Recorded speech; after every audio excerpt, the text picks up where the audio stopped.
मंगलमय मंगलकरण वीतराग विज्ञान नमो ताहि जाते भजे अरहंतादि जो विद्यादि सागर सुधी जो विद्यादि सागर सुधी गुरु हैं हितैषी शुद्धात्म में निरत नित्य हितोपदेशी वे पाप ग्रीष्म ऋतु में जलगे सयाने पूजूं उन्हें सतत केवल ज्ञान पाने पूजूं उन्हें सतत केवल ज्ञान पाने।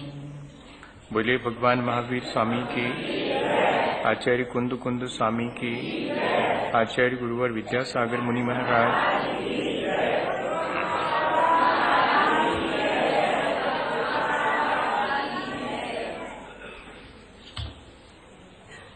हम सभी लोगों ने पिछले दिनों बहुत सारी बातों पर विचार किया है। जीवन एक प्रवाह की तरह है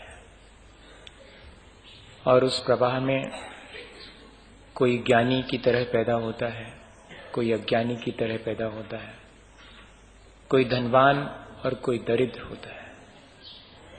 कोई किसी भी स्थिति में जन्म ले, कहीं भी जन्म ले और कहीं भी जाकर के उसका मरण हो, लेकिन इस प्रवाह में भले ही और चीजों में फर्क हो, पर तीन चीजें तो सबके साथ हैं: जन्म, मृत्यु और बुढ़ापा।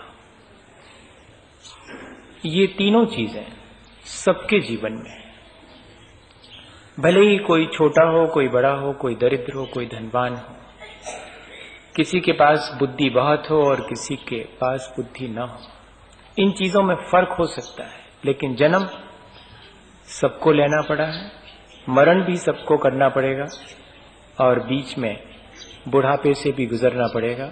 और तीनों चीजें दुखदायी हैं, क्या जन्म, क्या बुढ़ापा और क्या मरण। दुख भी सबको अपने अपने तरह के भले ही अलग अलग मिले हों, किसी को किसी बात का दुख है, किसी को किसी दूसरी बात का दुख है, लेकिन ये तीन दुख तो सबके जीवन में है। अब सवाल ये है कि इस जीवन के प्रवाह में, जहां की जन्म, मरण और मृत्यु का दुख सबको है, कौन इस दुख और सुख को कैसे भोगता है? जीवन में घटित होने वाली इन घटनाओं को कौन व्यक्ति किस ढंग से सोचता है, ये भर उसके अपने ऊपर निर्भर है, ये उसका अपना पुरुषार्थ है। एक ही घटना को अलग अलग ढंग से हम सोच सकते हैं, एक ही दुख को अलग अलग ढंग से हम भोग सकते हैं। ये हमारी चॉइस पर निर्भर करता है। एक बहुत पुरानी घटना है कि जब कोई व्यक्ति आगरे के ताज महल में छत पर बैठकर इतिहास लिख रहा था, ताजमहल का इतिहास लिख रहा था, और अचानक नीचे बहुत शोरगुल सुनाई पड़ा, तो वो वहां पहुंचा और उसने पूछा कि क्या हुआ। एक व्यक्ति ने कहा, भैया जमाना बदल गया, देखो तो, अच्छा भला आदमी नीचे से जा रहा था, ऊपर से किसी ने बहुत पानी से भरा हुआ और लोटा उसके सिर पे पटक दिया। बताइए कैसा जमाना आ गया। एक ने ये जवाब दिया, दूसरे से पूछा कि भाई हुआ क्या? उसने कहा साहब अब ऐसा है, पानी का लोटा ऊपर भरा रखा हुआ था और कोई छोटा सा बच्चा आया और उसके हाथ लग गया, नीचे गिरा। उसी समय वो जनाब नीचे से निकले और उनके सिर पे, अब इसमें कौन सी बड़ी बात है? अब इसमें इतना बवाल मचाने की और इतना हल्ला गुल्ला करने की क्या बात है? देखना आप, एक ही घटना घटी है कि एक पानी भरा लोटा किसी के सिर पे गिरा है। एक कह रहा है कि जानबूझकर गिराया गया है, दूसरा कह रहा है अचानक गिर गया है, तीसरे से उसने नहीं पूछा और आकर के जो इतिहास लिख रहा था हजारों साल पुराना, उसको फाड़ करके चिंदी चिंदी करके फेंक दिया। लोगों ने कहा क्या करते हैं आप? उसने कहा कि मैंने देख लिया संसार, जहां अभी आंख के सामने घटी हुई घटना को कहने वाले लोग एक ही घटना को अलग अलग ढंग से कह रहे हैं, मैं 1000 साल पुरानी इस घटना को किस ढंग से लिखूं, कैसा हुआ था, ये कौन जानता है। हम जैसा सोच लेते हैं वैसा ही हमें दिखाई देने लगता है। बस ये हमारी अपनी चॉइस है कि हम इस संसार के जन्म मरण और बुढ़ापे की पीड़ा को सोए सोए भोगते हैं या कि जागृत होकर के भोगते हैं। जो जागृत होकर के भोगते हैं वे इस पीड़ा से पार हो जाते हैं, और जो इस पीड़ा को ये मान करके कि कहीं बाहर से आ रही है, उन बाह्य कारणों की खोज में लग जाते हैं कि इसने मुझे दुख दे दिया, इसकी वजह से मरण हो गया, इसके निमित्त से मुझे जन्म हुआ है, उसमें मुझे हर्ष है, इसके निमित्त से मरण हुआ है, इसमें मुझे पीड़ा है। बुढ़ापा इसलिए आ गया क्योंकि मेरी ठीक से देखरेख नहीं की गई है, इसलिए शरीर जल्दी जीर्ण शीर्ण हो गया, नहीं तो अभी तो भला चंगा और दिन तक चलता। ऐसी दुनिया भर की चीजें हमारे मन में आती हैं इन जन्म मृत्यु और बुढ़ापे को लेकर के। यदि हम गाफिल हैं, यदि हम मोह से युक्त हैं, जिसको हम कहें कि हम बहुत असावधान हैं अगर, तो इस संसार में घटने वाली घटनाओं को हम अपने मुताबिक देख करके और परेशान हो सकते हैं। और यदि हम चाहें तो बहुत सावधानी से इस पर विचार करें। जानित जई चिंतित जई, जीव जरा मरण भय दुखई, विशेषु न विरजई, अहो सुबद्धो माया गंठियो।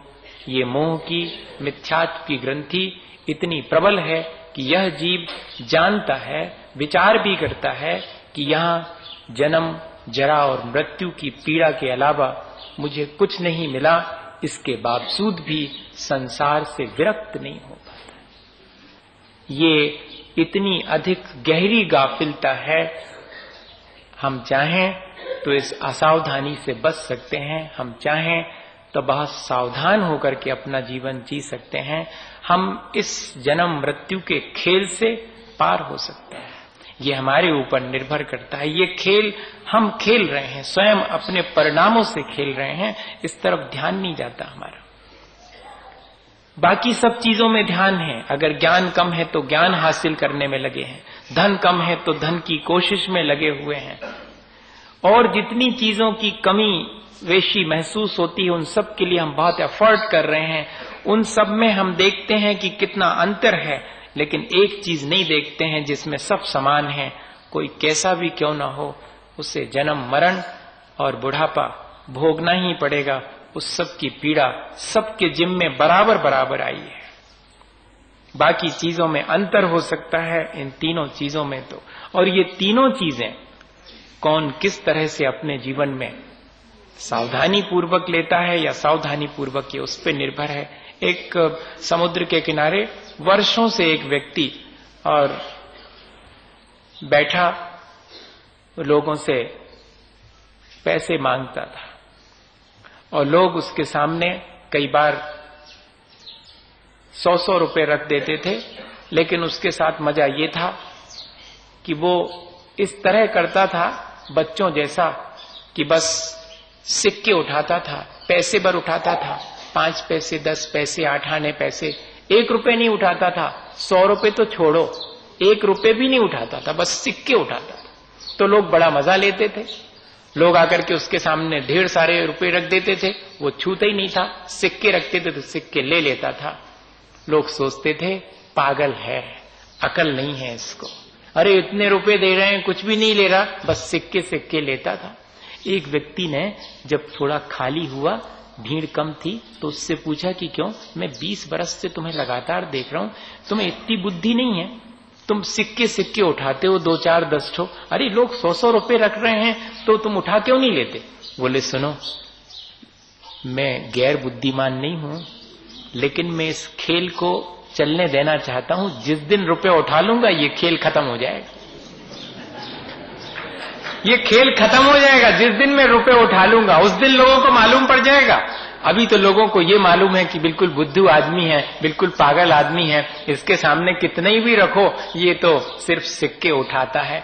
कहीं ऐसा तो नहीं कि हम भी ऐसा ही खेल खेल रहे हों? वो तो खेल नादानी में खेल रहा है, लेकिन हम भी कितने अक्लमंद हैं। क्या हम नहीं जानते हैं कि जन्म मृत्यु और बुढ़ापे के दुख के अलावा यहां कुछ नहीं मिला?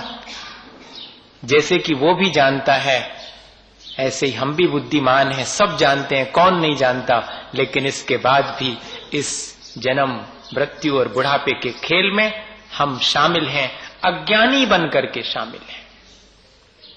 हम खेल खेल रहे हैं इस चीज का, ये समझ में नहीं आता। उसका खेल तो समझ में आया, लेकिन अपना खेल समझ में नहीं आता। जानबूझ करके जो व्यक्ति करता है उसको तो यही कहेंगे कि खेल खेल रहे हैं। जैसे बच्चे अपने हाथ से अपनी आंख पर पट्टी बांध लेते हैं और छिया छाई का खेल खेलते हैं, ढूंढो ढूंढो छुओ कहां है। हम और उनमें जानबूझकर अंध बने हैं, आंखन बांधी पाटी, जिया जग धोखे की टाटी। ये भजन है, वही बात कहना चाह रहे हैं कि हम सब कुछ जानते हुए, जानित जई चिंतित जई, जीव जानता भी है, विचार भी करता है कि यहां जन्म मरण और बुढ़ापे के अलावा मैंने कुछ प्राप्त नहीं किया, बाकी सब चीजें बहुत प्राप्त की होंगी, लेकिन ये चीज मुझे सबसे ज्यादा दुख देने वाली है। लेकिन फिर भी इस खेल से हम बाहर नहीं होते। जिस दिन हमें ये खेल झूठा मालूम पड़ने लगता है, बस वो है आत्म जागृति के क्षण। और जिन क्षणों में किसी के भी अंदर ये आत्म जागृति आ जाती है कि अब इस जन्म मृत्यु और बुढ़ापे के खेल से मैं बाहर हो जाऊंगा, बस मानिए उसी दिन वो महाव्रती मुनि या कि अनुव्रती श्रावक बन जाता है। नैष्ठिक श्रावक वही है जो कि अपने जन्म मृत्यु और बुढ़ापे के खेल से बाहर होने के लिए तत्पर हो गया है। प्रतिमाएं जो ग्रहण करता है वो नैष्ठिक श्रावक है, और प्रतिमाएं ग्रहण करने वाला अपने भीतर संसार शरीर और भोगों की वास्तविकता को जानकर इस खेल से बाहर होने के लिए प्रयत्न करता है। सारे व्रत इसीलिए ग्रहण किए जाते हैं ताकि इस जन्म मृत्यु और बुढ़ापे की पीड़ा से हम निकल जावें। और इतना ही नहीं, प्रतिमाओं के साथ ये बड़ा मजा है कि जो संकल्प हम एक बार ले लेते हैं, उससे आगे का संकल्प जब हम लेते हैं तो पुराना संकल्प ज्यों का त्यों कंटिन्यू बना रहता है। ऐसा नहीं सोचना कि हमने पहले जो संकल्प लिया था अब उससे बड़ा संकल्प लेंगे तो पुराना वाला अब आवश्यक नहीं है, बड़ा संकल्प ले लिया बस वही हम निभाएंगे। ऐसा नहीं है। पहली प्रतिमा में जिन चीजों का संकल्प करते हैं, दूसरी प्रतिमा में भी वे ही चीजें होती हैं, कुछ और नई चीजें जुड़ जाती हैं। ऐसा नहीं है कि आगे पाठ पीछे सपाट, पहली पढ़ ली, अब पहली दूसरी में चले गए तो पहली वाला कुछ भी नहीं पढ़ना है। यहाँ ऐसा नहीं है। दूसरी में गए हैं तो पहली वाला भी पढ़ना है, दूसरी वाला भी पढ़ना है। दोनों संकल्प, धीरे धीरे संकल्प की शक्ति बढ़ती जाती है, धीरे धीरे संसार शरीर और भोगों से विरक्ति बढ़ती चली जाती है, और हम समझने लगते हैं कि अब मुझे ऐसा कुछ करना है जिससे कि जन्म जरा और मृत्यु का ये खेल मैं खत्म कर सकूं। निरतिक्रमण मनुव्रत पंचकमपि शील सप्तकम चापी धारयते निश्चल्यो यो असौ व्रतिनाम मतो व्रतिका।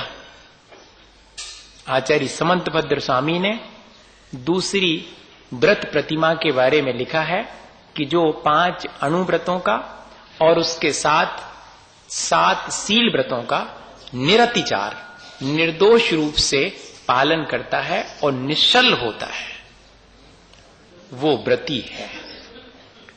हम सब लोग जब तक व्रती नहीं बनेंगे तब तक कल्याण की शुरुआत नहीं होगी। पहली प्रतिमा से अकेले काम नहीं चलता, कम से कम 2 प्रतिमा के व्रत लेने पर व्रती कहलाता है। व्रती श्रावक ही सिर्फ देव आयु का बंध करता है, अन्य आयुओं का बंध नहीं होता। उसे खोटी आयु से बच जाता है, या कि व्रती रह करके और अंतिम समय में अगर अणुव्रतों के बाद वो महाव्रत ग्रहण कर ले तो उसी भाव से बिना कोई आयु बांधे जन्म मरण के खेल से पार हो सकता है। इतना बड़ा डिक्लेरेशन है आचार्य भगवंतों का। पहले कह रहे हैं कि व्रती बन जाए, अगर जीवन भर व्रती बना रहे, 2 प्रतिमाओं का पालन करके घर गृहस्थी में रह के और जीवन के अंतिम क्षणों में महाव्रत धारण करे, अंतर मुहूर्त के अंदर और अपने समस्त कर्मों को नष्ट करके केवल ज्ञान और मुक्ति भी पा सकता है एक श्रावक। और अगर नहीं पा सके तो यो श्रावक व्रतपाल स्वर्ग 16 उपजावे, तैते चय नर जन्म पाए, मुनि भय शिव जाए। इससे ज्यादा और कोई शॉर्टकट नहीं है। एक श्रावक के लिए भी आध्यात्मिक विकास इतना कर सकता है कि श्रावक के 12 व्रतों का पालन करके निरतिचार और स्वर्ग में उत्पन्न हो और वहां से आए मनुष्य बनकर मुनि हो और मोक्ष चला जाए। या तो देव आयु बांधता है और या फिर कोई आयु नहीं बांध करके और सीधा मुक्ति को प्राप्त कर सकता है। ये 12 व्रत जो निर्दोष रूप से श्रावक के द्वारा, अभी महाव्रतों की बात नहीं कर रहे हैं, एक श्रावक अपने जीवन में, एक हाउस होल्डर, एक घर गृहस्थी में रहने वाला व्यक्ति भी अपने जीवन को इतने ऊंचे उठा सकता है, ये आचार्य भगवंतों का कहना है। अब सवाल ये है कि हम उनकी कही बात को कितना कर पाते हैं, आज के वातावरण में कितना संभव है। संभव तो बहुत कुछ है, लेकिन क्या करें, हमने अपने चारों तरफ अपने कमजोरी से इस तरह अपना जीवन बना लिया है कि अब उसमें ये सारी चीजें बहुत मुश्किल लगती हैं। प्रतिमाओं का पालन करना आज सबसे ज्यादा मुश्किल हो गया, क्योंकि प्रतिमाएं सामान्य व्रत नहीं है, जीवन भर का मामला है, जीवन के अंतिम क्षण तक। मैंने अभी तक सिर्फ 1-2 लोगों को प्रतिमा दी है, और वो भी जब उन अम्मा जी ने बहुत जिद की तब ललितपुर में, और उनके बेटे बहू ने आकर के कमिट किया कि आप निश्चिंत होकर इनको दीजिए, जीवन के अंतिम क्षण में शुद्ध भोजन खिलाने की जिम्मेदारी हम लेते हैं। कुएं का पानी और हाथ की चक्की का आटा, हम इनको मर्यादा का भोजन खिलाएंगे, बस ये अपने परिणाम संभाले रहें, बाकी हम संभाल लें। उनके अपने बेटे बहू ने ये कमिट किया। मैंने कहा फिर तो बहुत आसान है पालन करना, वरना आसान नहीं है। अभी हाथ पैर चलते हैं तब तक तो आप सब कर लेंगे, उसके बाद फिर इतनी पराधीनता हो जाती है कि फिर बहुत मुश्किल होता है। पर फिर भी भावना तो भानी चाहिए। अपन ये इसलिए समझ रहे हैं कि जितना संकल्प हम कर सकें वो तो हम करेंगे, बाकी जो हम नहीं कर पा रहे हैं उसके लिए हम भावना अवश्य भाएंगे। कैसे होते हैं 12 व्रत? ज्यादा कठिन नहीं है। मैं अब अपने जन्म मरण और बुढ़ापे की पीड़ा से बचना चाह रहा हूं, इसलिए मैं अब अपने जीवन में किसी को तकलीफ नहीं पहुंचाऊंगा जानबूझ करके। हो गया अहिंसा अनुव्रत। मैं किसी के भी मरण में निमित्त नहीं बनूंगा, मैं किसी के दुख में निमित्त नहीं बनूंगा। अब मैं ऐसा संकल्प करता हूं, ये अहिंसा अनुव्रत। मैं किसी को किसी की चीज हड़प करके तकलीफ नहीं पहुंचाऊंगा, अचौर्य अनुव्रत। मैं किसी से झूठ बोल करके उसे दुख नहीं पहुंचाऊंगा, सत्यानुव्रत।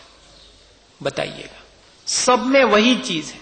मैं किसी को पीड़ा नहीं पहुंचाऊंगा मारपीट करके, मैं किसी के धन हड़प करके पीड़ा नहीं पहुंचाऊंगा, किसी से झूठ बोल के पीड़ा नहीं पहुंचाऊंगा, किसी के प्रति अपने मन को खोटा करके उसे पीड़ा नहीं पहुंचाऊंगा। ध्यान रखना, हम दूसरे के दूसरे के बारे में खोटा विचार करके और उससे पीड़ा पहुंचाते हैं, उससे हमारी बैड विशेस मिलती हैं, ये ध्यान रखना। ऐसा नहीं है कि हमने दूसरे के बारे में कुछ खोटा सोचा तो उसको क्या फर्क पड़ा, नहीं, उस तक वो बात, थॉट वेव्स आज साइंस ने खोज ली है। हमारे विचार भी दूसरे को प्रभावित करते हैं, इतने सूक्ष्म रूप से प्रभावित करते।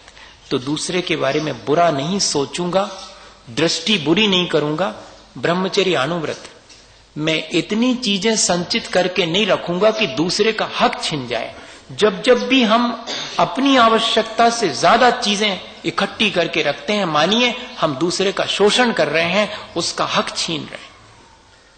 गांधी जी ने लिखा कि नदी मेरे गांव से और मेरे आंगन के बाहर से बहती है, इसका मतलब ये नहीं है कि नदी मेरी हो गई, मेरा उस पर कोई अधिकार नहीं है। मेरा अधिकार सिर्फ जब मैं अपने पीने के लायक पानी लेऊं उतने पर है, बाकी सब सबका है। ये सोच होना चाहिए, तब आएगा अब परिग्रह का परिमाण, इच्छाओं का परिमाण। ये 5 अनुव्रत, कोई कठिनाई है इसमें, मुझे बताइए, है कठिनाई? अगर ऐसा भीतर सोचेंगे तो जरा मुश्किल तो मालूम पड़ेगी, कितनी सावधानी रखना पड़ेगी। और इतने ही नहीं, अब दिशाओं में आने जाने की सीमा निर्धारित, स्थान कितनी दूर कहां तक जाऊंगा इसकी सीमा निर्धारित, मन वचन काय से वो क्रियाएं नहीं करूंगा जो अनिष्टकारी हैं, दूसरे का अपकार करने वाली। अनर्थ दंड व्रत, दिग्व्रत, देशव्रत, यही तो है, और कोई बड़ी चीज है क्या?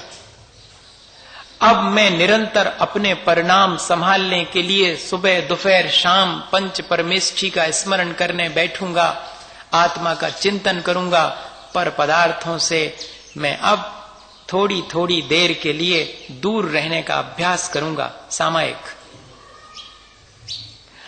अब मेरा मन ऐसा होने लगा है कि पूरे दिन भर ये सब चीजें जो मैंने जोड़ रखी हैं इनसे दूर रहूं, इन सब की आसक्ति मुझे ना घेरे, इसलिए मैं अब पूरे दिन धर्म ध्यान पूर्वक बिताऊंगा। धर्मामृतम शतृष्णा, अब मैं धर्मामृत का ही पूरी जागृति के साथ पान करूंगा, भोजन पान इत्यादि नहीं करूंगा। पर्व के दिनों में अब मैं उपवास लेऊंगा और दिन भर धर्म ध्यान करूंगा, प्रोषधोपवास, आ गया व्रत। अब मैं अपने शरीर से जितनी बन पड़ेगी, अपनी वाणी से जितना बन पड़ेगा, अपने मन से जितना बन सकेगा, त्यागी व्रती लोगों की सेवा करूंगा, अतिथि समविभाग। यही है ना व्रत, और कोई कठिन है क्या? ये बहुत आसानी से हमारे जीवन में हम चाहें तो ला सकते हैं। इस तरह इन 12 व्रतों को जो व्यक्ति अपने जीवन में अंगीकार करता है, वो व्यक्ति जन्म मरण और बुढ़ापे के खेल से, इस पीड़ा से बाहर हो सकता है। इतना ही तो आचार्य भगवंतों ने हमें सलाह दी। और सबसे बड़ी चीज, जो भी इन व्रतों का पालन करे वो निश्चल होकर के पालन करे। निश्चल होने के मायने, जो निश्चल है वो व्रती है, ऐसा नहीं कह रहे हैं, जो व्रती है वो निश्चल है। क्योंकि बहुत से लोग हैं जो कि निश्चल हो सकते हैं लेकिन व्रती नहीं है, इसलिए कह रहे हैं कि जो व्रती हो उसका निश्चल होना अनिवार्य है। शल्य कौन सी कहलाती? जो कि एक जैसे कांटा भीतर चुभ जाए और टूट जाए और फिर वो अंदर ही रहा है, तो भीतर भीतर जो चुभता रहता है ना, शल्य के समान। वही कांटा, शल्य बोलते हैं कांटे को, चुभे हुए कांटे के समान जो भीतर भीतर हमें पीड़ा देता रहे, वो कहलाती शल्य। वो 3 होती हैं, माया, मिथ्या और निदान। व्रतों को अंगीकार कर लेने के बाद भी असंयम की तरफ चले जाना। देखो, और बाहर से तो व्रती दिख रहे हैं और भीतर से व्रतों के प्रति बिल्कुल सम्मान नहीं रहा, ये क्या कहलाएगा? माया नाम की शल्य। अब ये अपनी ही चीज अपने को चुभेगी भीतर भीतर कि अरे यार, लोग तो मुझे बहुत अच्छा मान रहे हैं, लोग तो मुझे व्रती मान रहे हैं, लेकिन मैं तो जो है ऐसा, भीतर से तो मेरे परिणाम बड़े खराब हो जाते हैं। ये बात भीतर चुभेगी, इसलिए कह रहे हैं कि व्रती व्यक्ति को माया शल्य से रहित होना चाहिए। मिथ्या शल्य। सच्चे देवगुरु शास्त्र के प्रति श्रद्धा तो है, लेकिन भीतर ही भीतर बीतरागी के अलावा अन्य रागी द्वेषी के प्रति भी थोड़ा लगाव अभी बना हुआ है। हाँ, ये भी तो है, ये भी है, ये भी ठीक है, क्या फर्क पड़ता है, सब ठीक, सब चलता है। महाराज भी तो कुछ नहीं कहते, कभी तो नहीं कहते, वो तो ये कहते तुम्हें जैसा करना वैसा करो। एक तरफ बीतरागी को पूज रहे हैं और दूसरी तरफ रागी द्वेषी को भी धीरे से मन ही मन ठीक मान रहे हैं कि वो भी ठीक है। ये मामला जरा टेढ़ा है, सीधा नहीं है। ये मिथ्या शल्य है, ये व्रती व्यक्ति को भीतर भीतर चुभती रहती है, इसलिए सावधानी रखनी चाहिए। एक बार अगर वीतरागता के प्रति समर्पण आ गया है तो फिर अन्य वीतरागी के अलावा किसी के प्रति भी श्रद्धा का भाव मन में उमड़ना ही नहीं चाहिए। अगर मन में जरा भी प्रशंसा का भाव आता है तो मानिएगा वो हमारे अंदर धीरे धीरे चुभेगा। और निदान, वैसे तो मुझे किसी चीज की आकांक्षा नहीं है, मैंने तो सब छोड़ दिया है, लेकिन अब आगे जरा अच्छा कुछ मिल जावे। हम इतनी तपस्या कर रहे, इतना त्याग कर रहे, हमने तो व्रत लिए हैं, अब हमारी जिंदगी तो जैसी है सो नैसी निकल गई, आगे की तनक अच्छी मिल जावे, तनक सुख सुविधा अच्छी मिले, ऐसा मन में भाव आ जाना, ये है निदान शल्य। अब मैं त्यागी व्रती हूं तो चार लोग जरा इस संसार में हमें पूछें तो हमारा तो नाम तक नहीं बोलो, हमने 10 दिन के उपवास करे, भूल गए हुई, हमने लिखवाओ तो हतो वैसे मनोमंच से बोलो ही नहीं है उनने। अरे अपने अपने लोगों का बोलते हैं ये लोग, हमारा बोला ही नहीं। ये क्या है? ये व्रतों के साथ में आगामी यश, वैभव, ख्याति और भोग की आकांक्षा नाम का निदान शल्य है। ये भीतर भीतर बनी रहती है, बड़ी सावधानी रखना चाहिए। व्रत लेने वाले आचार्य भगवंत जानते थे कि व्रत लेने के बाद भी और मन में ये 3 बातें बनी रह सकती हैं। असंयम छोड़ के संयम लिया है, असंयम की तरफ झुकाव ना हो जाए, सावधान रहना।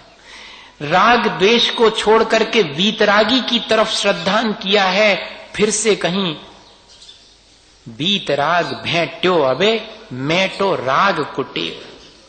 अब बीतराग से भेंट हो जाने के बाद ऐसा ना हो कि मेरा मन फिर उसी राग द्वेष में चला जावे और मैंने जब संसार, शरीर और भोगों की तासीर समझ ली है, इनमें सुख नहीं है, तो ऐसा ना हो कि मेरा मन इन सब को छोड़ देने के बाद भी फिर से उसी तरफ चला जाए। ये तीनों चीजें बहुत सावधानी की हैं। तो व्रती व्यक्ति को निश्चल होकर के इन व्रतों का पालन करता है, तब फिर वो अवश्य अपने जीवन का कल्याण कर लेता। एक छोटी सी घटना सुनाऊं और बात अपनी पूरी हो जाएगी, इतना ही पर्याप्त है। हमें इतना ही सोच के आया था, इससे ज्यादा और जितना सोचता हूं उतना ही बता देता हूं आपको, ज्यादा कौन। अब हम थक गए बहुत, कितनी सारी चीजों पे अपन डिस्कशन कर, थके हैं, हारे नहीं है, ये ध्यान रखना आप। हारना अलग चीज है, थक करके थोड़ा विश्राम करेंगे, फिर तैयार हो जाएंगे, फिर चलेंगे। देखो तो कैसा होता होगा ज्ञान। हम तो कई बार सोचते हैं जो सर्वार सिद्धि के देव हैं, अहमिंद्र हैं, वे 33 सागर की आयु तक रोज नई नई चर्चा धर्म की करते हैं, कभी रिपीट नहीं करते, इतना ज्ञान होता होगा। और केवल ज्ञान तो और कैसा होता होगा। द्वादशांग जिसको पूरा, जिसके हाथ में है, वो जीवन भर नई नई चीजों का चिंतन करता है अपने कल्याण के लिए। संसार में संसार बढ़ाने के लिए तो हम कितनी चीजों इजाद करते हैं, नई नई चीजें, लेकिन अपने मोक्ष मार्ग के लिए हम रोज कुछ नया विचार कर रहे हैं अपन थोड़ा थोड़ा। एक घटना जो मैं आपसे कह रहा था, बड़ी मजे की घटना है, वो कल सहसा याद आ गई थी। क्या हुआ कि एक साधु जी जो है बड़े शांति से अपना जीवन जीते थे। उनको कोई विकल्प नहीं, उनको किसी से कोई लेना देना नहीं। तो जो लोग भी देखते थे, देखो त्यागी व्रती अपना कल्याण तो करता ही है, और अगर वो ठीक ढंग से अपने व्रत नियमों का पालन करे तो दूसरे को कुछ बिना कहे भी रास्ता मिल जाता है। हाँ, ये बहुत बड़ी जिम्मेदारी है आज के समय में। आज के समय में त्यागी व्रती को देख करके दूसरे के अंदर त्याग तपस्या की भावना उत्पन्न होना बहुत कठिन हो गया। समझाने के बाद भी नहीं और देख करके भी नहीं होता। क्यों नहीं होता? क्योंकि उसके जीवन में जो त्याग तपस्या है वो उसके जीवन को इतना एनलाइटेड नहीं कर पा रही है कि दूसरे भी उससे प्रकाश पा सकें।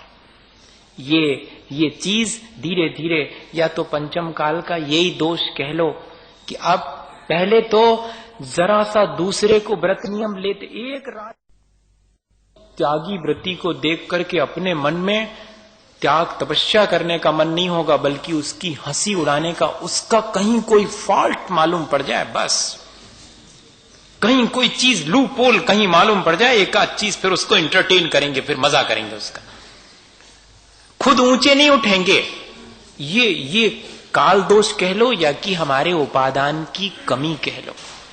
उस तपस्वी को देख करके एक व्यक्ति को बहुत आश्चर्य हुआ। उन्होंने कहा, भगवान आपकी तपस्या अद्भुत है और आप ऐसे कैसे जीवन जीते हैं? आपको संसार के बीच रह करके भी संसार की किसी चीज की आसक्ति नहीं होती? उन्होंने कहा कि देखो, ये सब बातें तो मैं बाद में बताऊंगा, अभी तो मुझे ये मालूम पड़ गया है कि 7 दिन में तुम्हारी मृत्यु होने वाली है। अब देखना मजा, सबको याद आ गया? 7 दिन के भीतर तुम्हारी मृत्यु होने वाली, ये बाकी तो बाद में बताऊंगा तुम्हें। वो कहने लगे कि क्या कर रहे हैं बाबा जी आप? सही कह रहा हूं। अब इनको प्रश्न पूछना खत्म। अब तो भीतर मच गई हड़बड़ाहट, घबराहट। गए घर में, सबसे कहा कि कुल 7 दिन बाबा जी ने कह दिया है। आप सुनो, जिसका जो देना लेना हो हमारे सामने दे लेके चुकता करो, और वो जो हैं जिनसे हमारी बुराई चल रही, अब तुम उनसे मत रखना बुराई, हम भी जा रहे हैं उनसे क्षमा मांगने। अब क्या करना, 7 दिन बाकी बचे। अब देखिएगा पूरी लाइफ स्टाइल चेंज हो गई। खाने पीने में कल तक तो ये नहीं बना, वो नहीं बना, हमारे मन का नहीं है, ये लाओ वो करो, कुछ नहीं, जो परोस दिया चुपचाप खा लिए। 7 दिन और बचे।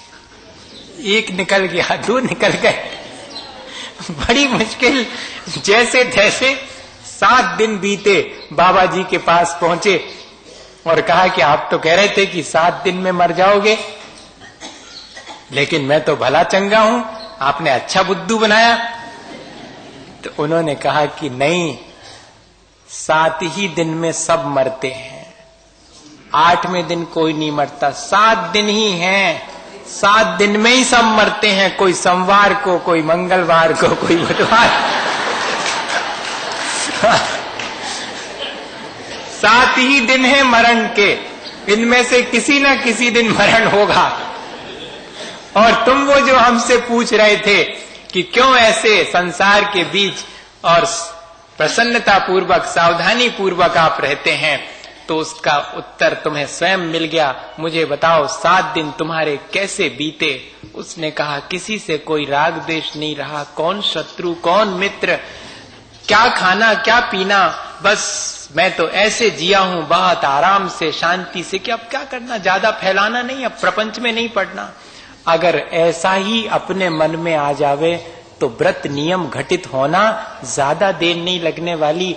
व्रती कोई कैसे हो जाता है, उसके मन में ये भाव अगर आ जावे कि क्या करना, अब संसार बढ़ाना, क्या क्या शत्रु क्या मित्र, सब ठीक है, ऐसे अगर जीवन में दृष्टि आ जावे तो ये सब चीजें बहुत आसान है भैया। हम अपनी दृष्टि को बदल करके और चाहें तो इन सब चीजों को अपने जीवन में हासिल करके अपना कल्याण कर सकते हैं। इसी भावना के साथ बोले आचार्य गुरुवर विद्यासागर मुनि। हे गुरुवर शाश्वत सुख दर्श यज्ञनाग्न स्वरूप तुम्हारा है। जग की नश्वरता का सच्चा दिग्दर्शन करने वाला है। जब जग विषयों में रच बच कर गाफिल निद्रा में सोता हूँ, अथवा वग शिव के निष्कंटक पथ में विषकंटक बोता हूँ।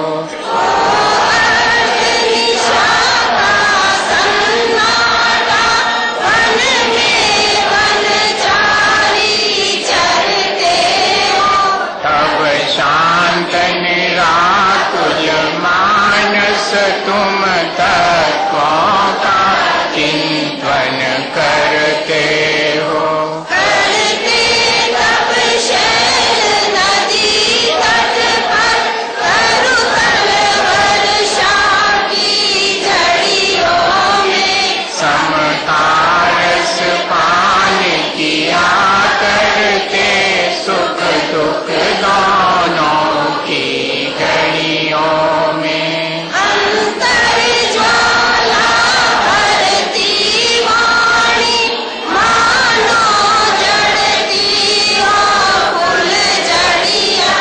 बहुबंधन तर तर टूट पड़े खिल जाए अंतर की कलियां। तुम सदा ही क्या कोई हो, जग को दे दी जग की निधिया।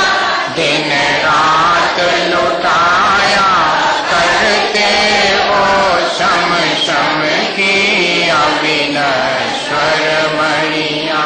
हे निर्मल देव तुम्हें प्रणाम, हे ज्ञान दीप आगम प्रणाम।